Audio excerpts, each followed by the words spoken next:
siapa yang meninggalkan solat secara sengaja, faqad kafara jihara, maka kafirlah dia secara nyata.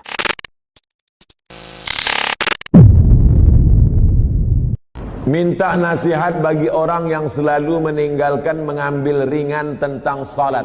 Man taraka salata muta'ammidan, siapa yang meninggalkan salat secara sengaja, faqad kafara jihara, maka kafirlah dia secara nyata. Dua, la kafarata laha illa dzalik, salat tak boleh ditebus dengan haji, salat tak boleh ditebus dengan zikir.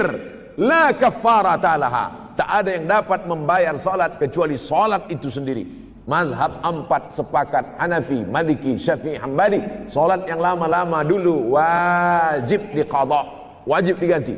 Lepas salat zuhur, qadha zuhur. Usolli fardhu zuhri 4 raka'atin qadha'an. Oh, Ustaz Somad tadi qadha lah. Itu jamak qasar sebab nak musafir. 3, bahwa orang yang meninggalkan salat menghancurkan agama. Nanti bila tuan-puan sampai ke Raudah, tempat mihrab Nabi sujud, tengok di tiang sebelah kiri ada tulisan as-salatu imaduddin, salat tiang agama. Kenapa masjid megah, mewah, cantik kita boleh ada di dalam? Kerana ada tiang yang kuat. Kalau ma'uzubillah tiang ni iman, tiang adalah solat, maka hancur solat sebab tiangnya lapuk. Maka Abu Bakar Siddiq ketika dia naik menjadi khalifah, apa khutbah dia? Qumu ila salatikum yarhamkumullah, tegakkan salat, rahmat Allah turun. Nabi sebelum meninggal apa pesan dia?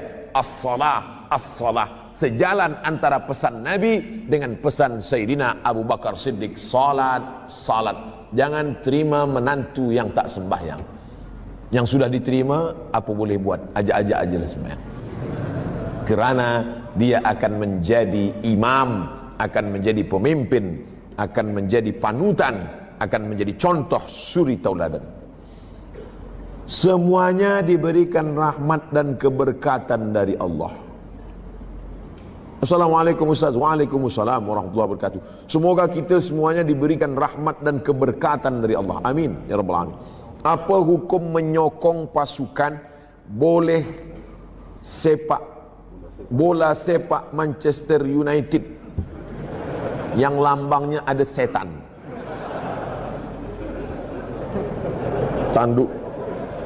Tanduk setan. Apakah setan itu bertanduk? Ya, maka dalam hadis ada disebut dengan qarnai syaitan. Qarn tanduk, qarnai dua tanduk setan. Bila waktu dua tanduk setan, maka kita tak boleh solat. Haram solat waktu dua tanduk setan. Bila itu? Ini bumi. Manakala matahari naik, maka itu disebut dengan dua tanduk setan. Waktu matahari naik haram solat, kerana waktu itu dipakai oleh orang kafir musyrik jahiliyah untuk menyembah berhala Lata, Uzza, Manat, Hubal, Jibti, Taghut, Naham. Ini matahari naik, matahari bulat, datanglah setan menghampiri. Ini matahari, maka disebut dia dengan qarnai syaitan. Kalau menyamai waktunya saja haram, menyerupai waktunya saja haram, apalagi memakai gambarnya, memakai simbolnya. Man tashabbaha biqaumin, siapa yang menyerupai suatu kaum, fahuwa minhum, maka dia bagian dari kaum itu. Yang paling menyakitkan adalah wa husyira ma'ahum yaumal qiyamah, dia akan dibangkitkan nanti pada hari kiamat. Na'udzubillah. Dulu ada baju Liverpool yang ada lambang minuman arak. Kita minum teh aja lah. Susah.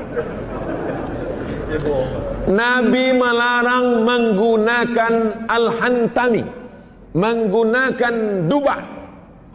Kenapa dilarang menggunakan itu? Kerana ini adalah tempat khamar pada zaman jahiliyah. Diambil labu, orang Brunei sebut labu juga. Labu, buah labu isinya dikeruk, kemudian dijemur di panas matahari, kemudian setelah kering dituang khamar ke dalam. Itu yang dipakai drunken master, yang bentuk labu. Haram mengisi itu dengan air, tak boleh. Kenapa? Karena menyerupai. Kerana bila saya pakailah labu itu, letakkan di bilik tamu datang ke rumah, dia tengok, oh Ustaz Somad ceramah, patutlah dia berapi-api, rupa dia minum khamar juga. Tasyabuh, menyerupai. Apalagi ini ada yang lambang. Oleh sebab itu berhati-hati dengan lambang. Saya pergi ke Port Said,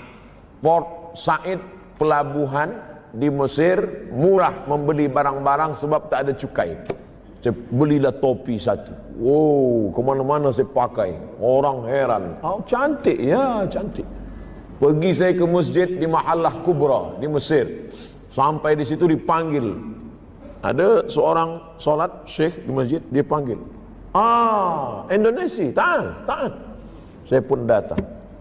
Dia nak tengok, cantik topi awak, kep awak cantik ya. Saya tengok, cantik. Dia kuyak. Saya pun tengah, kenapa awak kuyak punya saya? Haram, kata dia. Sebab di sini ada simbol-simbol yang merusakkan keimanan. Sampai mati saya ingat. Sebab saya sayang betul dengan topi. InsyaAllah. Begitulah mereka amar ma'ruf nahi mungkar. Tapi saya tak beranilah buat macam tu. Tak berani. Ada anak muda sini, aku ya, dia minta ganti. Tapi saya pernah mengalami begitu amar ma'ruf nahi mungkar. Assalamualaikum Ustaz. Waalaikumsalam. Saya pernah tak sampai membayar 5 hari puasa. Jadi sekarang bagaimana saya harus membayar puasa saya yang tinggal? Siapa yang puasa 6 hari di bulan Syawal, puasa qada dia, nawaitu sauma ghadin qadaan. Aku puasa esok hari mengqada. Qada mengganti yang hilang dulu. Di bulan Syawal dia puasa qada 6 hari. Automatically maka dia sudah dapat puasa 6 hari sunat di bulan Syawal. Begitu kata Imam Abu Zakaria Al-Ansari, dan dinukil oleh Syekh Atiyah Saqar dalam kitab Fatawa Al-Azhar. Nanti hari Isnin esok tak boleh puasa. Isnin tak boleh, Selasa, Rabu tak boleh, Khamis puasa. Niatnya qada. Nawaitu sauma ghadin qadaan. Aku niat esok puasa qada hari Khamis, maka automatically dia dapat 2. Qada dia cash dia bayar, dan dapat pahala puasa Isnin. Oleh sebab itu hari Khamis, Isnin, Khamis, Isnin, Khamis, Isnin, dah habis 5 hari. Apa susah-susah? Elok kita puasa Khamis nanti untuk menghilangkan kolesterol kambing-kambing yang 3 hari. Apa hukum anak, maaf cakap, luar nikah dikategorikan anak yatimkah dia? Siapa yatim itu? Hadis riwayat Imam Abu Daud. Man mata abuhu walam yablughul hulm. Itu definisi yatim. Itu makna yatim. Siapa yatim itu? Mata abuhu, mati, meninggal dunia, wafat ayahnya, walam yablughul hulm, dan dia belum akil baligh. Mata, meninggal, bukan hilang atau tak ada ayahnya, maka dia bukan yatim. Walam yablughul hulm, dan walam yablughul hulm, belum akil baligh. Itu definisi ulama. Dari mana mereka buat ini? Dari hadis Sunan Abi Daud, la yutma ba'dal ihtilam, tidak yatim lagi selepas ihtilam. Ihtilam, maaf cakap, mimpi akil balik. Pendapat kedua, pendapat Ibnu Abbas. Pendapat Ibnu Abbas, anak yatim meninggal ayahnya, selepas akil baligh tetap yatim walaupun tumbuh janggutnya. Selama dia susah, dia tetap yatim. Tapi pendapat kedua ni tak saya pakai, sebab boleh dipesongkan oleh orang. Nanti banyak orang berjanggut datang, awak nak minta apa? Saya ni yatim juga lagi. Oleh sebab itu maka kita pilih pendapat pertama. Adapun yang ini maka tidak. Bila nak bagi bantuan bukan sebab dia yatim, tapi sebab dia fakir atau miskin. Apa beza fakir dengan miskin? Tak ada income, tak ada pemasukan, tak ada duit sama sekali. Fakir. Miskin ada tapi tak cukup keperluan. Miskin. Bila standar keperluan, berapa keperluan? $100, 500. Standar kita urf di negeri, suatu negeri, keperluan makan, pakaian kurang daripada standar itu, maka orang itu miskin. Makanya dalam surat Al-Kahfi orang punya kapal disebut miskin.